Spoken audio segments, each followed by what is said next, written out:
les marques, salut les smarts, salut peuple de catch-up, bienvenue dans votre podcast qui suinte, qui dégouline, qui transpire le catch à grosses gouttes d'huile essentielles. Chaque semaine, nous analysons, décryptons, décortiquons, encensons et parfois démolissons les shows de la WWE. Mais pas que, parce qu'il y a des fois, à catch-up, on fait aussi autre chose. Et aujourd'hui, on est heureux de vous présenter la 6e édition de You Talk Too Much. Et ouais, le show qui, dans vos oreilles ébahies, va se dérouler pour sa 6e édition.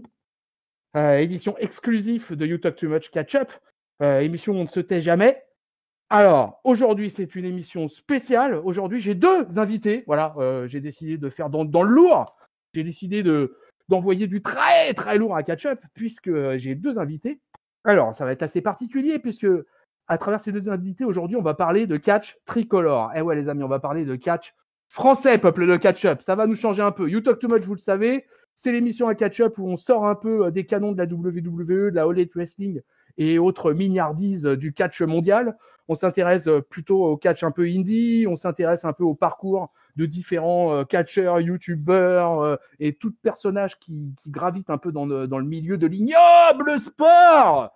Et du coup, pour cette 6e édition, c'est sympa parce que on va avoir un truc vraiment cool à vous présenter, puisqu'on va vous présenter des amis de la Wrestling Pro Essonne, la WPE. Et je vais vous présenter tout de suite mes 2 invités. Donc, nous avons à ma gauche, nous avons Axel, qui est autre que annonceur, commentateur et élève à la Wrestling Pro Essonne. Et nous avons surtout un grand catcheur, puisque faisant partie de l'équipe de la WPE, ça y est, je commence à vous lancer des WW, alors là, ça y est, ça commence à se lancer, c'est la fédération mondiale, la fédération de la Pro Essonne. Et donc, du coup, on accueille un catcheur, et ça fait plaisir, on accueille El Payo. Alors, messieurs, je vais vous donner la parole d'un appel l'autre. D'abord, un grand bonjour à toi, Axel, comment vas-tu ? Bonjour à toi, bonjour à tout Catch-up. Moi ça va très très bien, je suis très content d'être avec toi pour cette émission aujourd'hui. Alors, tu connaissais le podcast ? Ouais, j'avais écouté notamment celui sur Story Ouais. et j'avais beaucoup aimé, j'aime beaucoup le format en fait, le format radio, ça, et c'est quelque chose que je trouve qui manque un peu. En France, il n'y a pas assez de web radio catch, même s'il y en a déjà, mais il y en a pas, il y en a jamais assez. Et du coup, voilà, je suis très content d'être là. Je pense que ça va être très sympa. Ok, écoute, moi je suis ravi de t'accueillir. Donc voilà, pour le peuple de catch-up, t'es donc un jeune, ça fait plaisir d'avoir un jeune avec un vieux tonton. T'es annonceur, commentateur et t'es élève à la WPE, t'es en formation en fait pour devenir un futur catcheur. T'as 21 ans à peu près, c'est ça, hein ? Ouais, c'est ça, j'ai 21 ans. Ok, donc voilà, en pleine formation. Voilà, ça va faire, je crois, 2 ans maintenant, en septembre. Ok. Ça va faire 2 ans révolus, et là j'attaque la troisième. Tu fais partie un peu de l'ensemble de l'organisation du show dont on va parler un peu après. Mais avant ça, je vais vous présenter donc le El Payo. Là, ça sonne bon le Mexico. Et si vous écoutez Tonton Chris régulièrement, vous savez que je suis un fan de Lucha Libre, donc ça fait plaisir de recevoir un homme masqué au studio de Catch-up. Salut El Payo, comment vas-tu ? Comment est-ce ça ? Bonjour, bonjour à tous. Ça va bien et toi? Ah, ça va très fort, écoute. Alors, même question qu'à Axel, que tu connaissais un peu Catch-up avant de débarquer dans nos studios ? Du tout, du tout. Moi, faut savoir que tout ce qui est chaîne YouTube, tout ça, je connais rien du tout. Les podcasts, pareil, je suis pas trop, j'avoue que Finalement, tu évolues, j'ai envie de dire, dans le réel, puisque tu c'est ça. évolues sur le ring, tu évolues en bossant dans une promo régionale. Voilà, t'as finalement peut-être pas tant de temps que ça, d'ailleurs, pour regarder du catch, tout simplement. C'est compliqué. C'est compliqué. Un peu Qu'est-ce que plus maintenant, mais c'est vrai que c'est compliqué. Je vous ai invités tous les deux à catch up parce qu'à You Talk Too Much, on aime bien parler un peu de trucs qui sortent un peu de l'ordinaire. Et pour le coup, là, vous allez, pour la seconde édition, vous allez organiser quelque chose qui sort de l'ordinaire sur le catch français indépendant, puisque l'année dernière, vous aviez fait un show à Corbeil-Essonnes, au Palais des Sports de Corbeil-Essonnes, qui s'appelait Quality Over Quantity, et où vous aviez eu l'insigne honneur et vous aviez fait un sacré taf pour avoir des gens comme Matt Cross ou Brian Cage à l'affiche. Donc, c'était déjà une belle réussite en soi. Eh ben, vous récidivez, vous faites le repeat, puisque cette année, Quality Over Quantity, aura donc lieu le 26 septembre 2020 au Palais des Sports de Corbeil à partir de 19h. Donc organisé par la Wrestling Pro Essonne. Alors, on va décliner ensemble la carte de 2020, mais d'abord, on va faire un petit flashback. On va parler quelques instants de 2019. Alors, je ne sais pas lequel de vous deux veut prendre la parole pour nous faire un petit peu une review, un revival de ce qui s'est passé en 2019. Bon, je pense que Axel est bien placé, hein, vu qu'il était sur place en tant que speaker. Alors, Axel, vas-y. Eh ben, la carte de 2019, elle était assez lourde, puisqu'on avait 3 guests. On avait du coup Matt Cross, Ouais. on avait Brian Cage, qui était à l'époque champion Impact, et on avait Eddie Ryan, qui est un catcheur anglais très très bon lui aussi. Qui est passé par NXT. Ouais. Voilà. Et du coup, ça avait été assez lourd. On avait notamment mis Matt Cross en opener contre Napoléon, qui d'après beaucoup de retours est un des matchs préférés de la soirée. On avait mis aussi Mila Smith contre Anastasia, qui était le gros match féminin de la carte. Donc là, maintenant, on évolue aussi niveau catch féminin, parce que on fait du mix, mais à l'époque, on avait fait un match 100% féminin. Et on avait fait la grosse surprise. C'est pas tellement un spoiler, parce que bon, c'est passé et c'est sur la chaîne de Stury. Mais on avait fait gagner à Matt Cross l'opportunité de pouvoir devenir champion. Et il s'est révélé que dans le match de championnat, après celui-ci, Matt Cross a intervenu et est devenu notre champion à la WPE. Bon, qui malheureusement, pour des raisons de Covid, ne sera pas présent, mais il est toujours notre champion. Il se balade d'ailleurs toujours avec la ceinture. On avait vu des photos au Canada de lui prendre des photos avec la ceinture WPE à l'international. D'accord. Donc c'est assez prestige. La ceinture voyage. Exactement. C'est ça. Combien vous aviez de combats à la carte? De tête, il y en avait 6. Puis en opener, on avait aussi un match d'élèves Ok. qui n'a pas été filmé, mais qui, dans mon souvenir, était quand même plutôt pas mal. Ok. Main event, c'était du coup Cage contre. Cage contre Mike DiVecchio, The Belgian War Machine. Ouh. C'était le match des poids lourds. Ça avait été très attendu et on était très content de pouvoir accueillir ce match. Que c'était la première fois qu'on accueillait Mike DiVecchio chez nous et qu'on avait Brian Cage comme ça en France. Enfin, c'était vraiment un match qui déjà sur le papier promettait et qui a eu l'effet escompté puisque il a reçu pas mal de bonnes critiques. D'accord. Du coup, ça a été un beau main event pour clore la soirée.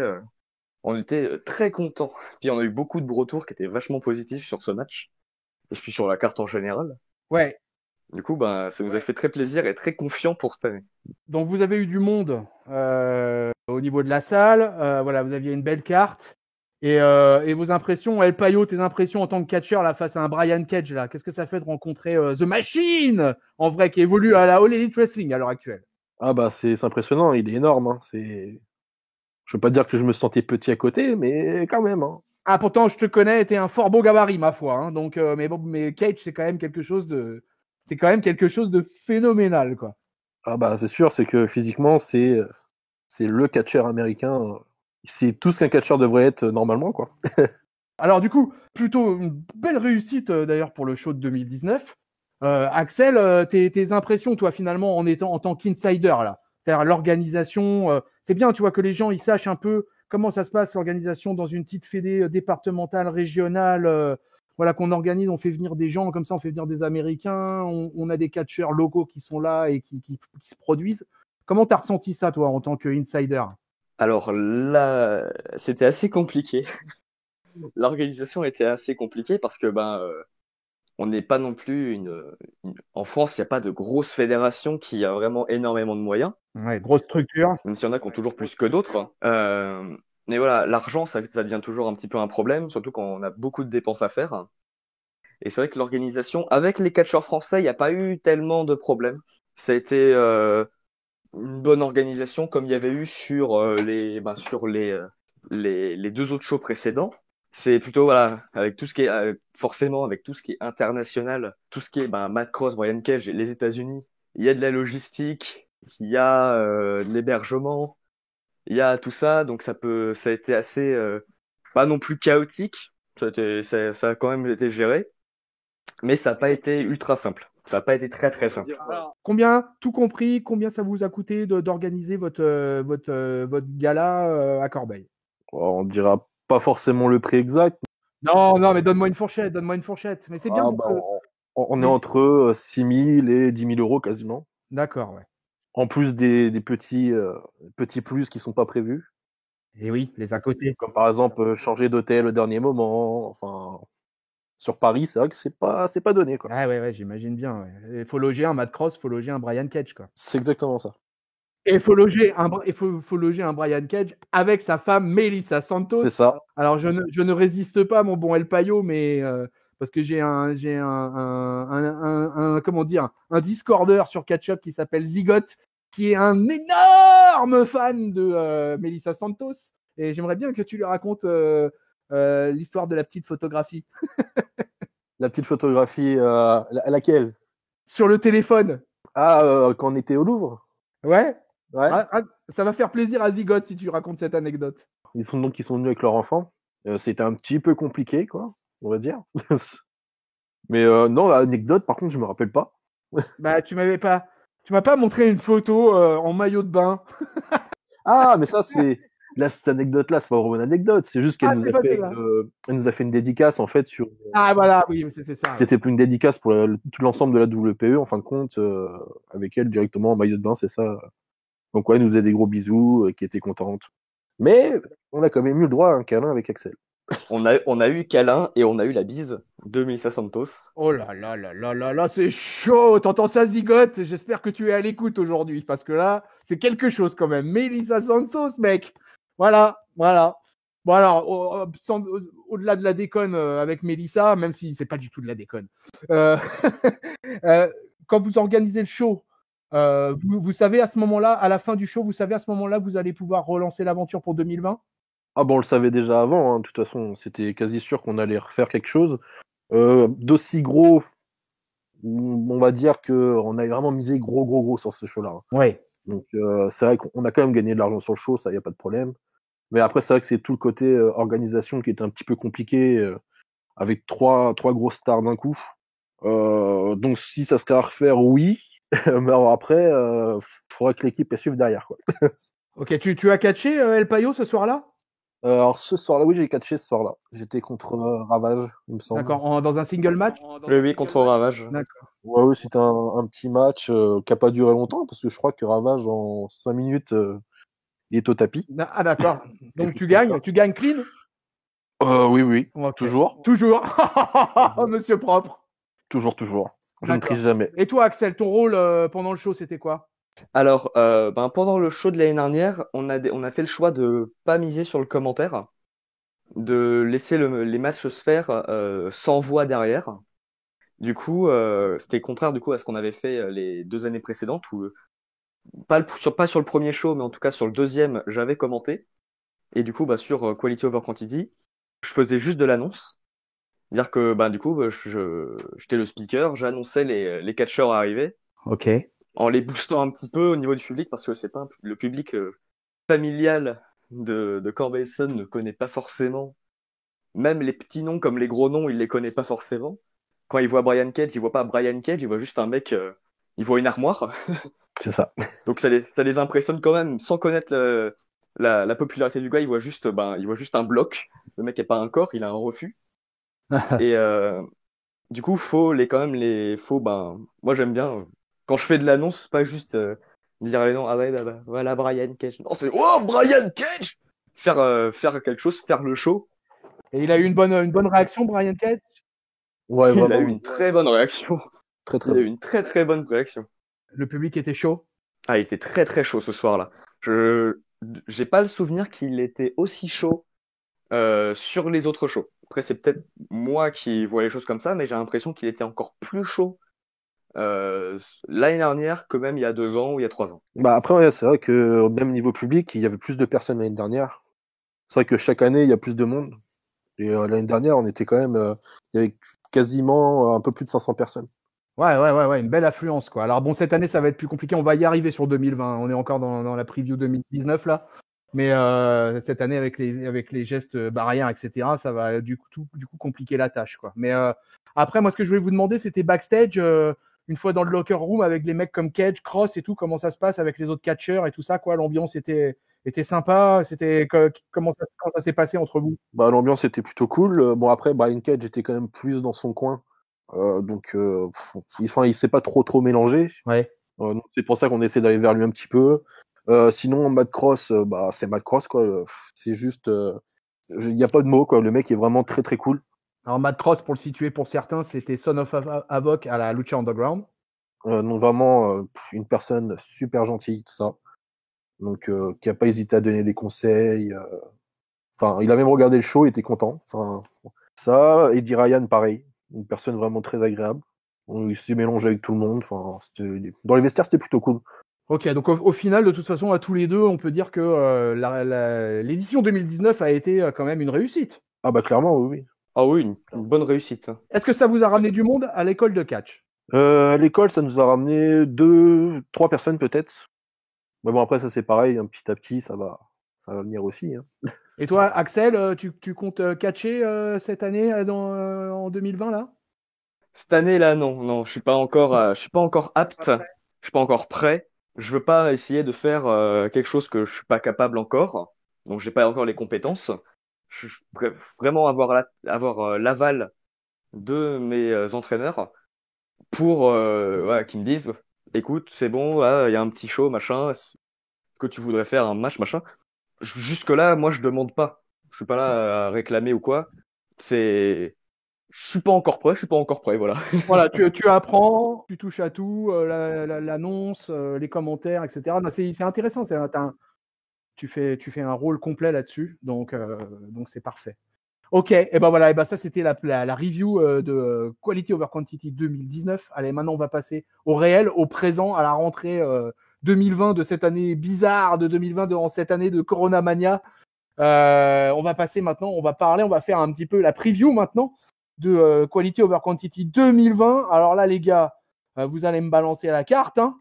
Vous allez me balancer aussi l'organisation, un peu comment ça se passe justement avec les fameux gestes de sécurité liés au Covid-19. Oui. Et puis voilà, un peu voilà, qui va catcher. Donc on sait déjà qu'Axel va pas catcher. On va savoir si El Payo va venir entre les cordes. Donc voilà, allez-y les gars, vous nous présentez le show. Je rappelle, ça se passe le 26 septembre à Corbeil-Essonnes au Palais des Sports à partir de 19h. Et je sais aussi, je vais finir là-dessus, que vous organisez aussi un meet and greet auparavant. Donc je vous laisse la parole. Donc Axel, peut-être pour commencer. Cette année, le show va avoir une carte énorme, on peut le dire, puisque on a énormément de têtes d'affiche sur plein de matchs. Nous allons notamment avoir, pour répondre à ta question, ça a été annoncé il y a quelques jours sur Facebook, Twitter, Instagram, que les titres par équipe de la WPE seront mis en jeu pour la première fois. Ouais, magnifique ceinture d'ailleurs. Elles sont vraiment très belles et elles seront mises pour la première fois en jeu. Et notamment, la première équipe à être révélée sera l'Apocalypse Squad. Présent. Composée de El Payo et de Shadow, qui est une équipe qui a beaucoup tourné en France, en Europe, un peu partout. Et il y a encore plein d'équipes à découvrir. Alors ça sera le match tag team. Ensuite, fais-nous la carte avec les matchs et les stipulations. Alors, les stipulations, il y en aura. Puisque nous aurons, pour la première fois en France, un strap match. Je suis pas sûr que ça soit la première fois en France. Peut-être pas la première fois, mais en tout cas, c'est pas une stipulation qu'on voit souvent. Non, c'est ça. Ce sera un match qui opposera Peter Fischer à Aigle Blanc. Ok. Qui ont eu beaucoup de matchs ces derniers temps, mais pas pour l'instant en strap. Donc ce sera un peu une nouveauté pour les deux, de voir comment ils vont s'affronter tous les deux dans cette stipulation. Ensuite, nous avons Mike Di Vecchio contre la Sainte Barbe, Antoine Bernard, dans un match sans disqualification. No DQ. No DQ match. Le match mixte, qui sera peut-être un des plus gros matchs de la soirée. Christanium, le surréaliste, contre la star AEW, Shana, qui risque d'être un très très très gros match. Je pense que ça va être un très bon match. Le triple threat, le match triple menace, avec un invité avec la personne mystère dont on ne connaît pas encore l'identité, et qui donc opposera Napoléon et Ultima Sombra Ok. contre du coup cet adversaire mystérieux. Ouh. Le main event, c'est le main event. Normalement, le main event, ça sera Shana contre Christian. La carte est sujette à changement. C'est comme à la WWE. Et bien Alors, sûr, toi, comme arbitre, on aura Artemis. Ah oui, oui, oui, tout à fait. Et oui, surtout. Alors Artemis, elle était, comment dire, elle a écrit sur les cahiers du catch parce que Catch Up, je ne sais pas si vous connaissez l'histoire, mais Catch Up, on est issu des cahiers du catch. Ouais. Et du coup, on avait Artemis avait écrit à plusieurs occasions là-dedans.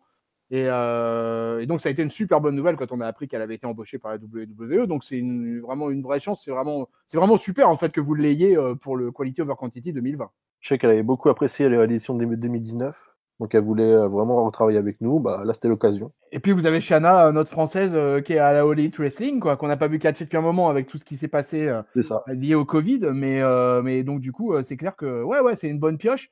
Vous avez du monde. Alors toi, El Payo, Oui. dans cette carte là. Oui. Donc toi, c'est Apocalypse Squad, c'est ça? C'est ça, en équipe. Ouais. Alors avec qui tu fais équipe? Avec Shadow. D'accord. Et vous affrontez? Bah, on sait pas. Pour l'instant. Ah, pour l'instant, c'est adversaire mystère pour l'instant? Bah, pour l'instant, ça n'a pas été annoncé en tout Ah, cas. ça n'a pas été annoncé en tout cas. D'accord, ok. Non. Ça sera annoncé peu de temps après le show ou avant le show, pardon? Je pense que ça va se faire pendant le show directement. D'accord. Alors, et tu me parles du meet and greet aussi? Oui, donc le meet and greet, ça sera à partir de 16h. Donc du coup, ça sera photo, dédicace, enfin rencontre tout simplement, puis un accès anticipé au merchandising. Donc du coup, avec Shana, Artemis, Antoine Bernard et McD, si je me trompe pas. D'accord. Voilà. Ah, Mike D, c'est un bon master. Il est bien impressionnant, lui. Hein. Ah oui, il est vraiment impressionnant. Et il est très jeune en plus. Hein. Je l'avais vu face à la Rufa et vraiment, c'était un gars qui m'avait. Wow. Non, il est costaud. Et puis en plus, bon, il est passé aussi. Il a fait un essai à Impact Wrestling où ils sont passés à. C'était où déjà? C'était à Las Vegas, il me semble.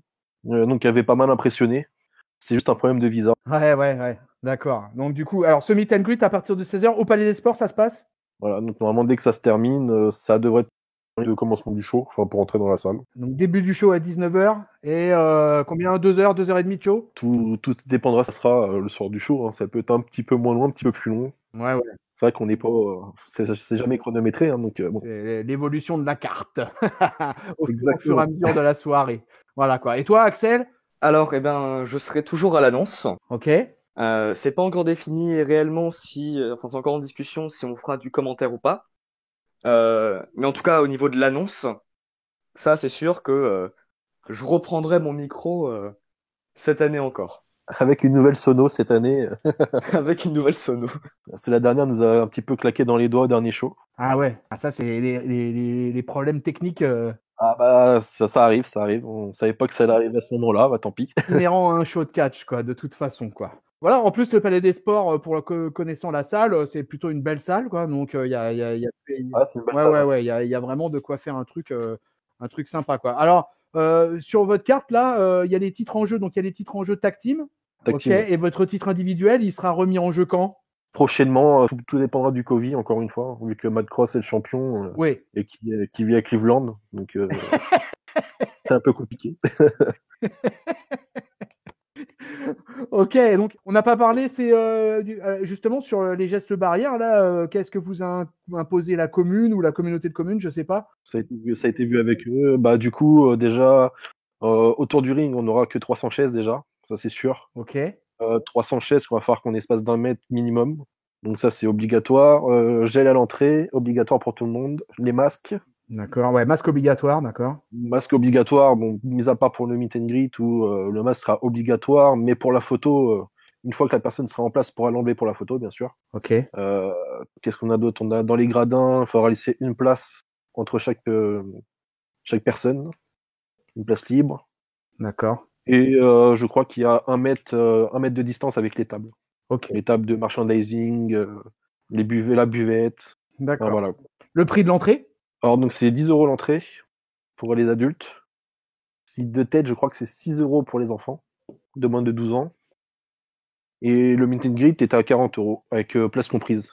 Place autour du ring comprise. Eh ben là, on est complet, quoi. Donc, si je résume un petit peu, Au niveau de la carte, de toute façon, on a quand même du Aigle Blanc, on a du Peter Fischer, on a du El Payo, on a de Shana, Christianium, vous avez pas mal de noms, vous avez pas mal de. C'est bien, c'est sympa, quoi. Il y a pas moyen de s'organiser une petite battle royale, là? Ça risque d'être trop chargé après, on va dire. Ah ouais, ça avait peut-être. C'est pour ça qu'aussi qu'on a mis le show à 19h, c'est pour que les gens puissent venir en transport et puissent repartir en transport. Ouais, Qu'ils ne soient pas bloqués à la gare, forcément. c'est bien joué, c'est très bien. Bon, en plus, c'est bien, on vous rassure, Corbeil, c'est très bien desservi, donc il n'y a pas de problème, vous pouvez venir et repartir sans souci. C'est ça, la gare est juste à côté, elle a même pas 10 minutes à pied, je crois. Et c'est sur la ligne D, donc c'est très facile à emprunter après pour repartir un peu partout ailleurs. Ouais. Donc pour tous les gens du peuple de catch-up qui écoutent cette édition, cette 6e édition du You Talk Too Much, bah, si vous êtes dans la région du 91 ou même de l'Île-de-France, bah, n'hésitez pas. Dorénavant, vous savez qu'il y a un show le 26 septembre 2020 au Palais des Sports de Corbeil-Essonnes à partir de 19h avec la Wrestling Pro Essonne. Vous pourrez y voir notre invité El Payo à catcher et vous y verrez notre ami Axel derrière le mic. Donc ça devrait être chaud. Axel, tes fiches seront prêtes là à la Tom Phillips, à la Mauro Ranallo? Alors moi mes fiches je les prépare avec les catcheurs avant le show, dans l'après-midi qui préparent le show. Alors Je vais les voir. Bon il y en a certains où j'ai déjà les informations dont j'ai besoin parce que c'est des fiches qui sont toujours à jour de ceux qui ont déjà catché chez nous. Mais je leur demande quand même toujours s'il y a quelque chose à préciser. S'ils veulent que je les annonce de telle ou telle façon, que je dise telle ou telle chose sur eux, s'il y a des titres qu'ils possèdent actuellement qui veulent qu'ils soient annoncés avec, ou si par exemple ils ont fait des choses dernièrement dans l'année, par exemple l'année dernière Napoléon qui me demandait de préciser qu'il revenait tout juste du Japon et qu'il était le maître du high poke. Ok. À tes souhaits. Donc voilà, ça se prépare avec ça se prépare avec eux et après voilà et après je balance. Du coup, tu faisais des annonces en anglais aussi? J'en ai fait une, mais même pas pour un étranger. Enfin, si techniquement ce sont des étrangers, mais pas anglophones. J'ai fait une partiellement en anglais pour MBM et Ultima Sombra, qui voulaient être présentés comme the most entertaining tag team ever ou quelque chose comme ça. Ok. Sinon après ça reste en français, sauf pour les surnoms évidemment, les surnoms des catcheurs américains. Donc du coup, est-ce que tu nous as fait une entrée comme The following contest is getting for one fall and it is for the WPE Championship. Alors j'ai fait la même, mais en français. Parce que voilà, on a énormément de familles. Pour le folklore du jeu, ça peut être rigolo de la faire en anglais. Surtout que dans le match pour le titre WPE, le vrai match, hein, sans l'intervention de Matt Cross, il y avait que Eddie Ryan qui était anglais. Et le public, il parle pas forcément, il a pas forcément les codes. Et ça a plus d'impact pour lui d'entendre en français que ce match est pour le titre de la WPE, en forçant bien le trait.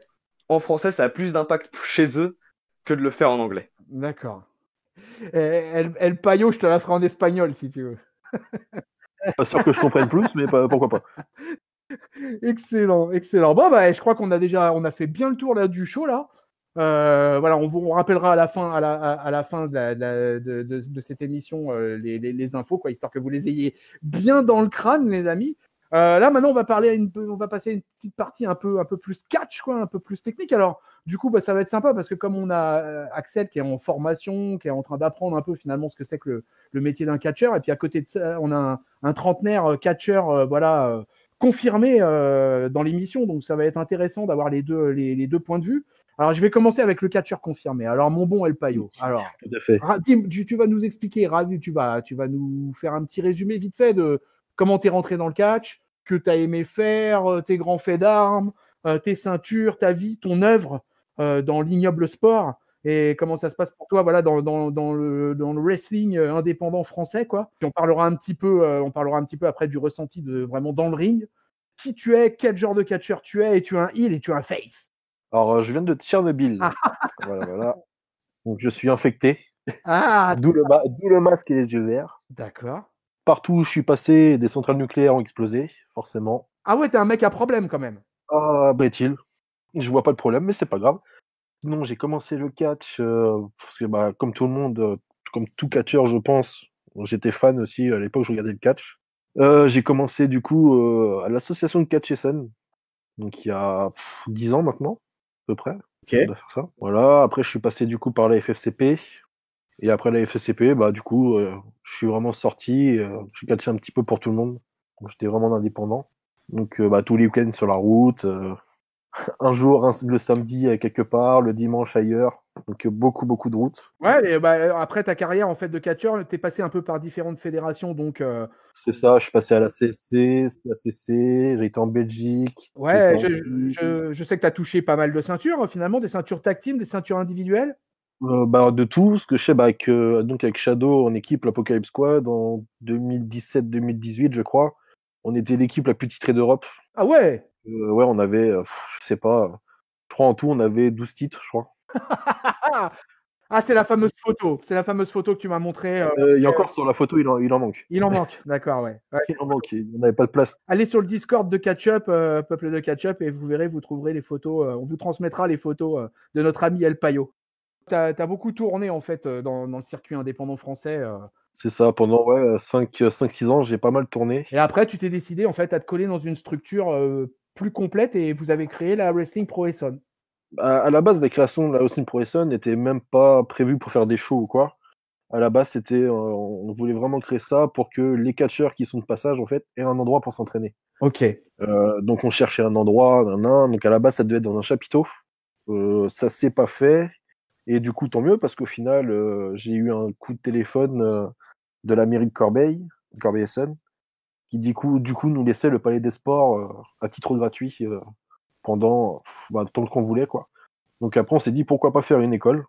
Donc on a créé l'école, et après, du coup, on s'est dit, bon, vu qu'on a des bons catcheurs qui sont arrivés, comme Georges Balzac, qui est un produit WPE, on s'est dit, bon, on va lancer des shows. Et puis, voilà, maintenant, on en est là. Alors vous êtes combien à gérer cette structure à peu près là? C'est une petite équipe, hein, évidemment. Hein. Ah oui, on est 4-5. Comment ça marche une promo comme ça? Comment c'est financé déjà? Vous avez de l'apport personnel et puis après, est-ce que vous avez des aides des collectivités? Est-ce que vous avez des aides des fédérations sportives? Qu'est-ce qui se passe dans ces cas-là? Faut savoir que quand on est arrivé, déjà, tout ce qui était sponsoring et tout ça, c'était un petit peu trop tard au niveau des demandes. Donc c'est vrai que le premier show s'est fait, en gros, c'est nous qui l'avons financé, hein. Le tout premier, c'est nous qui l'avons financé. Ouais. Donc le premier, du coup, a été remboursé tout de suite. On n'a pas fait de plus, on n'a pas fait de moins. Donc on s'est dit, sous l'année d'après, on va faire la même chose, mais entre-temps, on a eu des sponsors. Le show a super bien fonctionné, donc après, ça fait un fond de roulement, puis petit à petit, les shows maintenant se font tout seuls. En fin de compte, hein. C'est pas subventionné, mais c'est nous qui gérons le financement, on va dire. Ouais. Maintenant, là, depuis cette année, on a un sponsor. Là, il y a un deuxième sponsor qui est en train d'arriver. Donc, j'ai rendez-vous avec eux la semaine prochaine pour voir ça. Ouais, ce que vous avez besoin, c'est peut-être un peu plus de sponsors déjà. Le plus dur, en fin de compte, c'était vraiment de rentabiliser le premier show, hein. Une fois que le premier show était rentabilisé, maintenant, c'est parti tout seul. Oui, tu avais déjà les sous pour pouvoir organiser ton show déjà sur l'année 2020, quoi. Ah oui, clairement, oui, bien sûr. Sur ce sujet-là, il n'y a pas de problème. Parce que je sais que sur Internet, il y a beaucoup de gens qui ont parlé en disant que c'était pas possible qu'on ait pu faire du bénéfice parce qu'on ait ramené telle star, que c'était impossible. Et au final, si. Ouais, écoute, c'est super. Moi, je trouve que c'est une super bonne nouvelle, quoi, si tu veux, quoi. Parce que vu comment le catch français, c'est compliqué d'émerger, de faire quoi que ce soit, de sortir quelque chose. Il y a plein de fédérations dans tous les sens. Voilà, ça manque d'unité un peu tout ça. Et donc c'est bien que tu vois une fédération comme ça, régionale, départementale, appelez-la comme vous voulez, prenne le pas et en montant un show réussisse à pouvoir le pérenniser. C'est ça qui est top, quoi. C'est que ça vous permet de continuer, quoi. C'est ça, exactement. Et pour l'école des coachs, c'est tout bénef, et pour l'équipe que vous êtes, c'est tout bénef. C'est ça. Puis il faut savoir que c'est compliqué au niveau financier pour les mairies, tout ça aussi. Donc c'est vrai qu'au début, il a fallu qu'on se lance tout seul.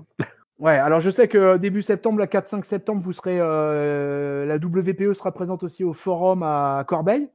Corbeil, c'est ça, oui. Où vous aurez monté le ring, c'est ça?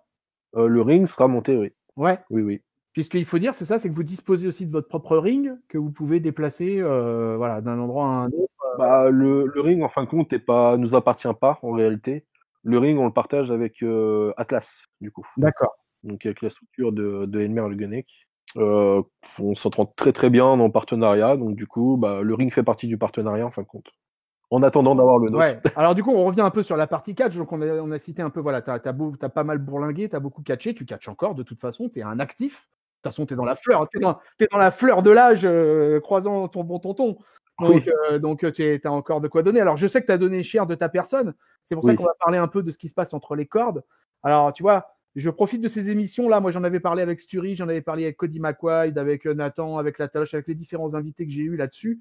Voilà, on oublie souvent en fait d'écrire ce qui se passe véritablement entre les cordes, comment on le vit dans sa chair, tu vois. Et moi, je sais que tu as vécu des blessures et tout ça, et j'aimerais bien que tu expliques un peu aux gens, voilà, ce que c'est qu'être un vrai catcheur quand on est vraiment entre les cordes, qu'on se prend des bumps, qu'on se prend des souplesses, qu'on se prend des close lines, qu'on répète ça soir après soir, comme tu dis, hein, c'est la vie d'un catcheur. Tu prends la route, tu prends la bagnole, tu fais des bornes et des bornes. Derrière, tu arrives, tu te prends des bumps, tu te prends des bagarres. Donc, comment ça se vit, ça, dans la chair d'un catcheur? bah, une vie de catcheur, bah, c'est pas facile, hein, déjà pour commencer. Parce que beaucoup de gens disent que le catch forcément est faux et tout ça, mais je peux vous assurer que se prendre un bump sur le ring, justement, bah, faut le prendre, quoi. Parce que c'est vrai que c'est pas un trampoline et c'est des planches de bois, hein, réellement, avec une structure en ferraille. Donc, faut savoir chuter, faut savoir prendre la chute, quoi. Ce qui est assez compliqué. Ces chutes, tu les as appris à travers des arts martiaux, toi, ou tu les as appris vraiment dans une formation de catcheur? Bah, en fait, c'est vraiment quand j'ai commencé à l'école de catch à la CE que j'ai commencé à apprendre les chutes. Plus tard, j'ai fini du coup à la FFCP à apprendre. Et même toujours aujourd'hui, on apprend toujours à chuter, hein, parce que bon, mine de rien, faut que les chutes soient bien faites pour éviter la blessure. Tellement que c'est pas un trampoline, bah, je me suis pris quand même 3 commotions cérébrales en 10 ans, ce qui est pas rien. Ah non? Donc pour dire que le catch, vraiment, bah, c'est pas du faux, quoi. Les coups sont portés, les chutes sont portées, et ça fait mal. Et alors, explique-moi comment tu es organisé dans le ring avec ton adversaire, qui est en l'occurrence ton partenaire. Comment vous préparez votre match, en fait, là? Comment vous préparez votre match backstage? Tu le vois quelques minutes avant, tu le vois l'après-midi d'avant, tu le connais déjà depuis longtemps, tu le connais pas, comment ça se passe? Vraiment, ça dépend, mais avec l'expérience maintenant, c'est vraiment un feeling. Vraiment, quand on rentre sur le ring, on se comprend, quoi, de toute façon. Donc, Tu arrives à avoir un match avec un mec que tu connais pas, sans avoir de préparation au préalable avec lui là-dessus? bah, faut se dire, on se croise beaucoup sur le ring, hein, de toute façon. Donc, c'est vrai que maintenant, on se connaît pas mal, hein, de toute façon, la plupart. Et après, tu préfères catcher comment? Par équipe ou en single? Bah, avant, j'aimais beaucoup en single, mais c'est vrai que maintenant, bah, je vieillis quand même un petit peu. Voilà, je me dis que le match par équipe, c'est pas mal aussi, ça permet de se reposer un petit peu. Ouais, ça protège plus. Voilà, c'est ça. Ça évite les blessures. Donc, c'est vrai qu'en équipe, je préfère maintenant. T'as pris des commotions et t'as pris quoi comme autre genre de blessure? Luxation, je me suis disloqué l'épaule, nez cassé. Et tout ça pas pour des salaires de la WWE, mes amis, hein. Pour un salaire de la Wrestling Pro Essonne, hein. Alors voilà ce que ça donne dans le catch. Alors Axel, je viens un peu vers toi, Axel, là. Toi, tu commences, là, ça fait 2 ans que tu es lancé là-dedans, que tu te prends des bumps, que tu te prends des souplesses. Je suis passé à un de vos entraînements un lundi soir, t'étais pas là, espèce de feignasses, t'étais un no-show. Mais j'ai vu un peu tes collègues passer quelques souplesses et tout ça. Comment toi tu le ressens là justement dans ta chair ça? J'imagine que tu as déjà fait des répétitions de matchs avec des collègues et tout ça. Donc comment toi tu le ressens là, physiquement et psychologiquement? Alors, déjà, je n'étais pas là la semaine dernière parce que nous étions passés au Show de l'Arix en Bretagne et qu'en Bretagne il pleut et que j'avais chopé la crève. Bah, bien sûr, mais bien sûr. Mais oui, mais bien sûr. Mais moi aussi, j'y étais en Bretagne, j'étais pas malade. Bah, moi aussi. C'est quelque chose d'assez compliqué parce qu'en fait, au tout début, on a beaucoup d'appréhension parce que c'est pas naturel de vouloir se jeter, de tomber sur le dos, machin. C'est pas naturel du tout. Au début, il y a toujours une appréhension.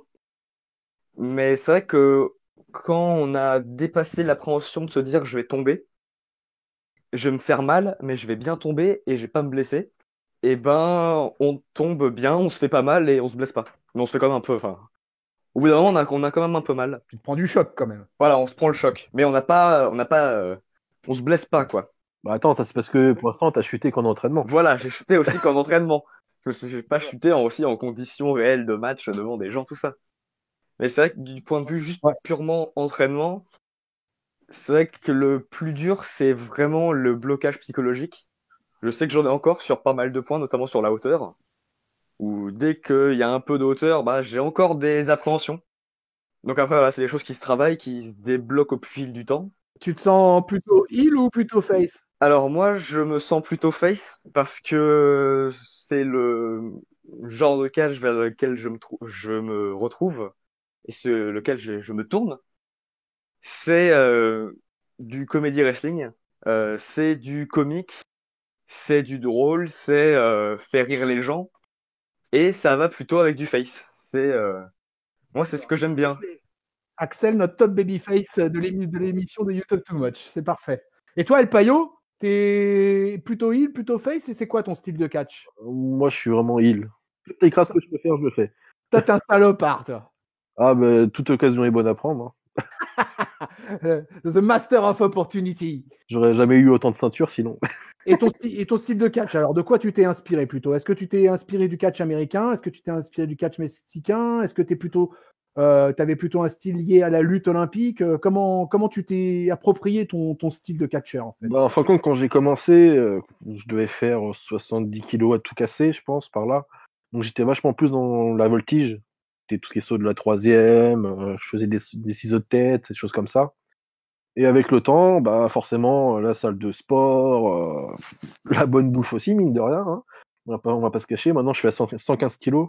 Oui, parce que je te connais et ma foi, un fort beau gabarit. 115 kilos, il a fallu que je m'adapte, hein, parce que bon, la voltige, on oublie. Ah ouais, c'est plus compliqué. Donc maintenant, voilà, je suis plus brawler, je rentre dans le tas, quoi, directement. D'accord, donc tu es un striker, voilà, tu utilises Voilà. un peu moins de high flying. Ah bah, plus du tout. C'est pour ça que on se complète plutôt bien avec Shadow en équipe, parce que lui doit faire 70 kilos par là, 65 peut-être.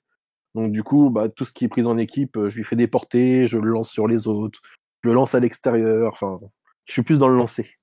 D'accord, ouais, vous êtes complémentaires en fait, du coup, c'est bien Ouais, quoi. c'est C'est ça une exactement. tag team complémentaire. Le brawler de Corbeil, quoi. Exactement. Donc le El Payo. Alors, dans les titres, tiens, bah, si, ça m'intéresse ça aussi, puis peut-être qu'il y a peut-être des auditeurs aussi qui savent pas ce genre de truc, mais dans les différents titres que tu as pu gagner en individuel comme par équipe, Oui. il y avait quoi comme titre des titres de fédé et tout ça? Donc j'étais champion poids lourd de la CACC qui est dans le Nord, que d'ailleurs techniquement je suis toujours parce que je suis parti sur blessure, donc Ah ouais. techniquement la ceinture m'appartient encore. Bref, ça c'est une autre histoire. Donc, j'étais aussi champion par équipe de la CACC, champion par équipe de l'ACSC. Qu'est-ce que j'ai été d'autre? J'ai été champion silver de la CE, champion ACE. Qu'est-ce que j'ai fait d'autre? Il y a tellement de titres, je me rappelle plus. Oh là là là, le mec c'est Triple H. Ah non, mais de tête, c'est vrai que c'est compliqué. J'en ai beaucoup, beaucoup. J'ai été 2 fois champion par équipe à la CSC. Très bonne structure d'ailleurs aussi, qui est située à Compiègne. Tu t'es retrouvé à tourner avec des gens comme Flash Gordon, comme Mercier, comme ces gens-là? Bah, Marc Mercier, beaucoup, oui. Parce que du coup, c'est même lui, pour le coup, qui m'a fait mes premières télévisions sur Canal+, et tout ça. D'ailleurs, je le remercie encore. Après, c'est vrai que Flash Gordon, jamais rencontré, parce que c'est vrai que la Wrestling Star, c'est vraiment à part. En fait, quasiment tout le monde sauf Flash Gordon. Quasiment. D'accord. T'as catché face à qui là, parce qu'on a parlé du show là, de Quality Over Quantity, donc du coup, Oui. t'as catché face à Aigleban, à Senza Volto. Alors Senza Volto qui était annoncé d'ailleurs cette année en 2020 au départ, et puis Ouais. qui finalement a été booké à la WXW.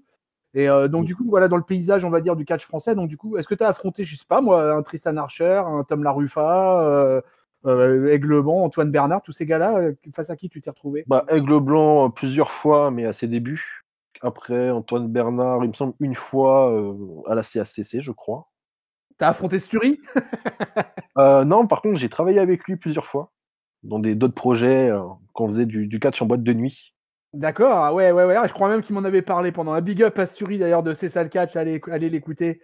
C'est assez incroyable. Son imitation de Vince McMahon est savoureuse. Et ouais, ouais, donc t'as bossé avec le Sturi, quoi. Oui, oui, oui, à l'époque, ouais. Ça date un petit peu, mais ça date. Le monde est petit, hein, comme quoi, hein, tu vois, on se retrouve tous, c'est assez marrant, C'est quoi. ça. Non, mais après, par contre, j'ai travaillé avec des gens comme Chris Master Ah, t'as travaillé avec Chris Masters, ah ouais. en Belgique, ouais. D'autres Américains? Bah, je suis en train de chercher de tête, c'est pareil, je me souviens plus trop. Je sais que Chris Master, c'est arrivé 2 fois, je crois. Et quand Cage est venu, t'avais pas profité, t'avais pas fait un petit run avec lui? Non, parce que ça a vraiment été compliqué. Tout était chronométré, quoi. Ouais, d'accord, ouais. De là, arriver sur Corbeil, ensuite faire le show, repartir derrière, Ouais, les ramener. Parce qu'après, en plus, il est resté une semaine sur Paris. Donc là, par contre, on a profité un petit peu. Du coup, on était au Louvre avec eux. On a visité un petit peu Paris. Donc ouais, et t'as croisé le fer justement avec des Américains dans le ring à l'occasion en France? En France, non. Non? Non. J'en ai croisé pas mal en Belgique, notamment. Ouais. En France, c'est vrai que ça a été rare. On n'en voit pas beaucoup en France non plus. Donc, Oui, c'est sûr que ouais, il y a pas forcément, à part quand t'as des shows de la WWE qui débarquent à Paname, mais c'est pas vraiment dans les mêmes c'est ça. conditions. Et Exactement. en général, malheureusement, le circuit français est pas véritablement invité d'ailleurs dans ces shows-là, ce qui est bien dommage. Moi, je me rappelle au House Show de 2016 à Paris où il y avait une partie du public qui avait demandé Clément Petiot, puisque c'était le nom de Tristan Archer à la WWE. Et voilà, à part avoir Ajus et Chéreau, c'est tout ce qu'on a comme Oui, représentation c'est ça. du catch Exactement. français au moment quand la WWE vient. Donc ça, c'est un peu dommage. On peut lancer un appel d'ailleurs à la WWE. Venez sur Catch Up et venez nous entendre vous dire que vous avez le droit de faire de la pub pour les promos françaises aussi, quoi. Exactement. Axel, toi, quand tu vois un peu El Payo à l'œuvre, puisque vous bossez ensemble depuis pas mal de temps maintenant, ça te donne envie là pour le futur de rentrer quand même définitivement là, de faire ton premier match de rookie, ton baptême du feu? T'as intérêt à dire que oui, hein, sinon je te frappe. Ah bah oui, même si voilà, il nous raconte les blessures, tout ça, au final, ça donne quand même envie de vouloir quand même se lancer là-dedans. De toute façon, quand on se lance là-dedans, on connaît les risques, on sait ce qui peut arriver, mais c'est pas pour ça que on va forcément s'arrêter si on a la passion, si on a envie. Ouais, t'as la passion depuis que t'es gosse, quoi. Pas exactement depuis que je suis gosse.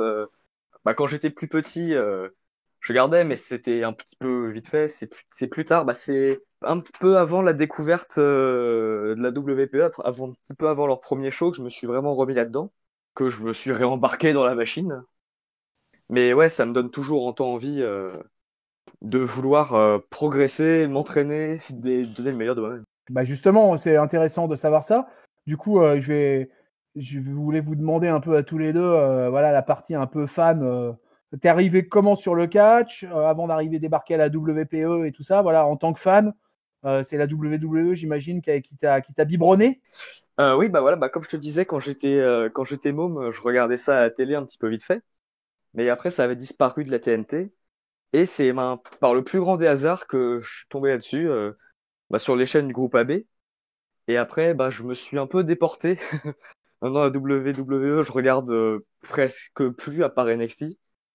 Je me suis vraiment déporté du côté du Japon. Ah, on a un chroniqueur, l'ignoble Ringside, qui est un grand fan de la NJPW, l'amiral aussi, qui est un grand fan de la NJPW. Moi, c'est vraiment, enfin, maintenant quand je regarde du catch, même sur YouTube, Dailymotion ou comme ça, tout ce que je regarde, c'est des vieux matchs japonais de la War, de la Noah, de Big Japan, même de NJPW. C'est ce que je consomme, c'est le produit que j'aime. D'accord, donc tu regardes que la NXT véritablement à la WWE. Tu regardes pas la All Elite Wrestling, ni Impact, ni la Raw. Alors, en d'autres faits, si, en américain, en américano-mexicain, je regardais beaucoup la Lucha Underground quand ça passait. Ah oui. Très bon produit. C'était vraiment super. Après, ouais, je regarde un peu la All Elite, un peu de loin. Je regarde surtout les pay-per-view. Les weekly, je regarde plus trop.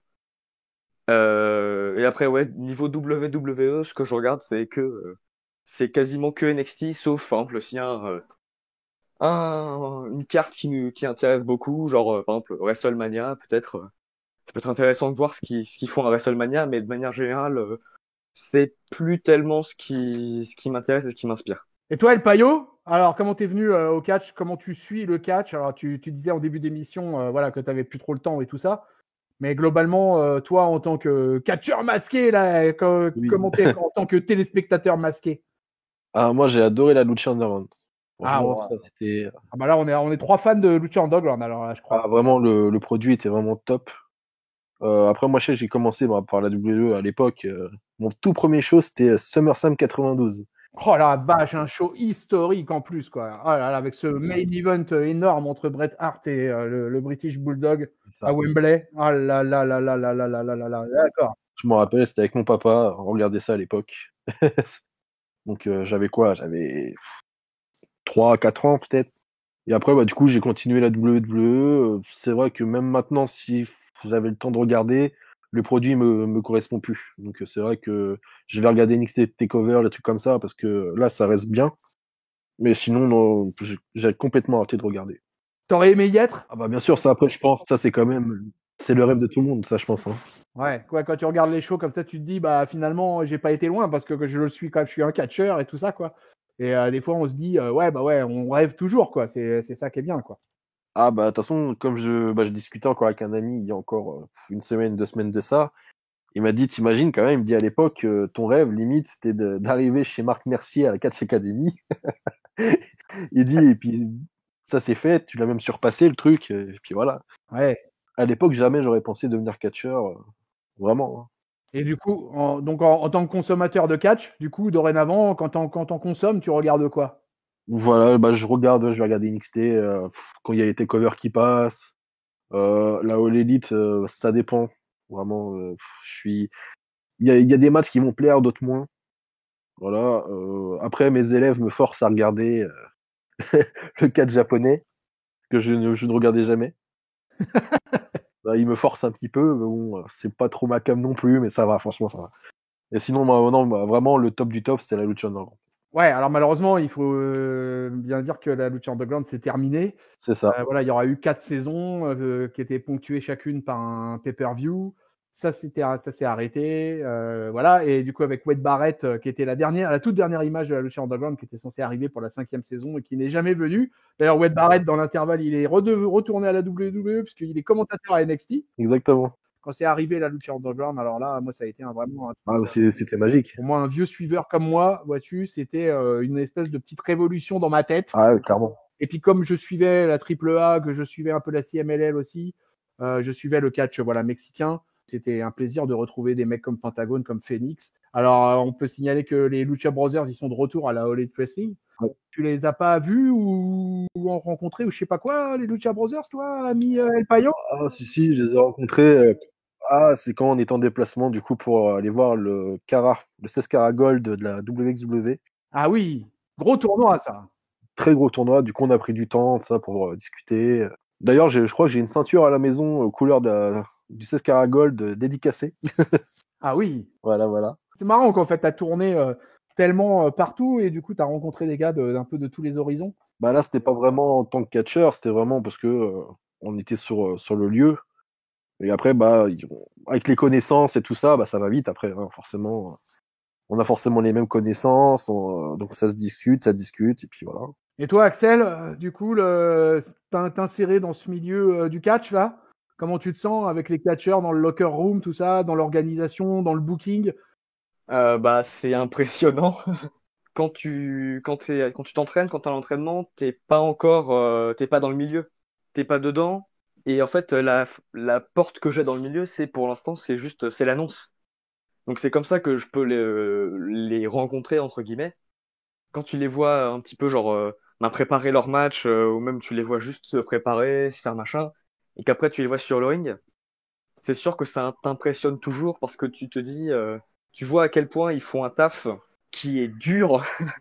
Ça te donne encore plus envie de progresser, de travailler, ça donne encore plus envie de bosser pour pouvoir t'insérer et arriver à leur niveau, quoi. Ouais. C'est quelque chose qui est ultra motivant, en fait. Parce que tu les vois dans les coulisses, tu vois comment ils sont, tu vois comment ils travaillent, tu vois comment ils se préparent. Et après, tu les vois sur le ring. Donc, tu as vraiment toute la progression du truc dans les locker rooms jusqu'au sur le ring. Ça me motive encore plus, quoi. Et toi, El Payo, toi, par contre, c'est un peu différent. Tu as l'expérience du ring et tout. C'est quoi l'ambiance, en fait, avec les autres catcheurs quand tu es de l'autre côté du miroir? Avec les autres catcheurs, c'est-à-dire les Américains, des choses comme ça. Ouais, ou même même tes compatriotes français, nos chers catcheurs tricolores, comment ça se passe l'ambiance globalement? Parce que c'est un petit monde, le monde du catch français. Ah, bien sûr, bah, tout le monde se connaît. Tout le monde se connaît plus ou moins, et tout le monde a bossé plus ou moins ensemble, et du coup, C'est ça. comment tu juges l'ambiance générale? Ah, bah, l'ambiance est vraiment bonne, hein. De toute façon, je sais qu'à WWE, par exemple, dans les vestiaires, tout ça, l'ambiance est cool, tout le monde rigole avec tout le monde. Non, franchement, tout le monde s'entend plutôt bien. Enfin, après, il y a des petites guéguerres de structure, forcément. Ouais, les guerres de clans, des Voilà, machins, c'est du catch. voilà, exactement. Mais sinon, dans l'ensemble, tout le monde s'entend bien, quoi. Bah voilà, bah, j'avais une dernière question. C'était à propos du booking. Oui. Je voulais vous demander en fait comment ça se passait voilà, quand on organise un show comme le vôtre, comment on organise son booking l'après-midi ou 1 heure avant le show ou quoi que ce soit. Est-ce que vous faites une réunion avec tous les catcheurs ou est-ce que c'est match par match, chacun fait son truc un peu de son côté? Vous arrivez, vous déclinez juste le plan aux mecs en leur disant bah voilà, l'opener c'est ça, la mid-card c'est ça, le main event c'est ça. Puis après les mecs organisent leur truc. Comment ça se passe ça? Comment se passe le booking? Comment on est à Monday Night Raw? Et ben comment on est à Quality Over Quantity? Bah, il faut savoir qu'on on choisit donc juste l'ordre des matchs en fin de compte. Et on dit bah tel un tel vous êtes ensemble nanana, et par contre après je donne carte blanche par exemple, donc c'est vrai que le match ils font exactement ce qu'ils veulent, quoi. Il n'y a pas D'accord. de Toi, tu as juste donné la ligne directrice par rapport à, par exemple, à celui qui doit gagner le match ou celui qui doit remporter la ceinture? ça je ne dirais pas, mais Ah, tu dis pas, tu veux garder les secrets, d'accord, ok. Ok, il veut garder les secrets, il veut garder le kayfabe. je ne dirais rien, non. Par contre ils font vraiment ce qu'ils veulent, quoi. C'est vrai que Ouais. je Mais me vous rappelle avez... l'année dernière on avait dit à Matt Cross parce qu'on avait un petit souci de corde sur le ring, sur la troisième corde, et on lui a dit par contre fais attention avec les cordes, si tu te sens pas de faire quelque chose, ne le fais pas, quoi. Et au final, bah, il a fait comme il l'a senti, et puis tout s'est bien passé, hein. Donc en fait, vous êtes pas, il n'y a pas un gars, c'est pas Paul Heyman qui gère Monday Night Raw, quoi. Vous êtes plusieurs et vous vous organisez avec les différents catcheurs, vous donnez l'ordre de la carte et puis c'est parti, quoi. Exactement. Ouais, ok, ouais, je vois le truc, quoi. Mais ça fait du monde dans le locker room et puis ça fait du bonhomme et de la Ah oui, à gérer, quoi, tout ça. c'est sûr. Et tout le monde touche à tout. En fait, c'est ça qui est bien aussi dans les structures peu importantes. C'est aussi que ça permet à tout le monde, finalement, de s'investir un peu dans le show. Et parce que j'imagine que toi, le El Payo, tu fourres ton nez partout. Ah, partout. Partout, partout. Et donc, Axel, on va te retrouver au micro à Corbeil, donc. Voilà, exactement. T'es déjà chaud? La carte te plaît? Ah, la carte, elle me plaît énormément et je suis ultra hype à l'idée de pouvoir annoncer au micro Shana, Antoine Bernard, tous ces gens. Je suis ultra excité à l'idée de pouvoir les annoncer. Eh ben ainsi s'achève cette édition, mes deux amis. Là, je vais vous couper le micro parce que vous parlez beaucoup trop, quoi. Bon, en même temps, on est à You Talk Too Much, hein. Donc voilà. Donc écoutez, c'était génial de vous avoir tous les deux et de pouvoir proposer un peu ce qui se passe sur le territoire français et en l'occurrence dans l'Essonne, dans le 91. Donc je vais rappeler à tous nos auditeurs, le 26 septembre, les gars, il faut aller à Corbeil-Essonnes au Palais des Sports à 19h. Et à partir de 16h pour le meet and greet, si vous voulez aussi, pour assister au show Quality Over Quantity 2020 de la Wrestling Pro Essonne. Vous verrez catcher notre ami El Payo. Tout à fait. Vous y verrez notre ami Axel au mic. Ça va envoyer. C'est sûr. La salle devrait être pleine. Ah ouais, non, mais je suis sûr qu'on est parti pour un bon show, quoi. Il y a des bons catcheurs, il y a des gars confirmés. Il devrait y avoir une bonne ambiance, donc j'ai pas d'inquiétude là-dessus. N'hésitez pas à aller sur le Discord de Catch-Up. Dessus, on vous y mettra toutes les infos. On fera circuler, voilà, à partager ce podcast pour informer tout le peuple de Catch-Up que la WPE arrive dans les bacs le 26 septembre. Mon bon Axel, je te remercie 1000 fois de ta présence. C'était sympa. On s'est déjà rencontrés IRL. Voilà, maintenant, on s'était dit on va se faire ce podcast. Et ben, c'est fait. Donc, c'est cool de t'avoir eu. Merci à toi. Bah, merci à toi aussi de nous avoir accueillis. C'était vraiment, vraiment très sympa. Première web radio que je fais. Super bonne expérience. Bah, merci beaucoup à toi.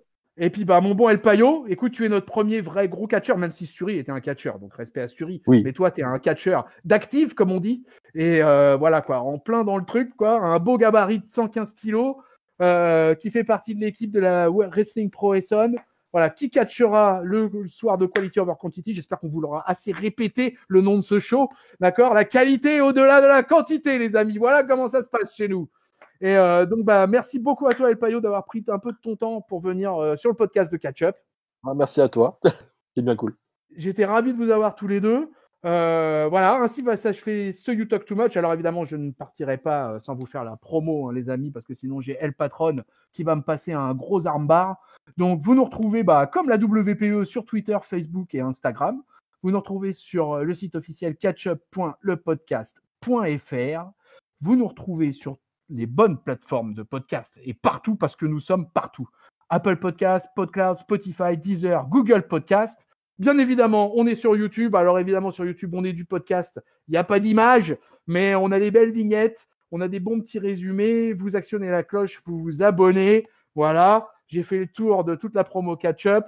Je vais pouvoir faire des bisous à nos amis de la Wrestling Pro Essonne. Eh ben, mon El Payo, mon Axel, je vous embrasse. Je vous dis à très très bientôt parce que de toute façon, Catch-Up s'engage ici à You Talk Too Much de vous faire une belle review déjà de Quality Over Quantity parce que votre tonton Chris sera présent au show. Il faudra le dire. Quand même, il faut le crier haut et fort. Tout à fait. Et bah, des gros bisous à toi aussi. Voilà, pareil. On se quitte là-dessus. On vous souhaite une bonne semaine pleine de catch. On vous fait plein de bisous. On vous fait des cordes à linge plein la face. Salut Axel. Salut. Salut El Payo. Salut à tous. Salut peuple de catch.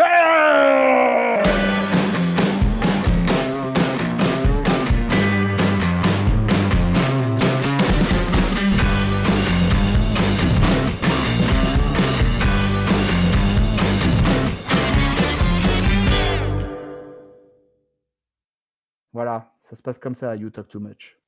Content les gars?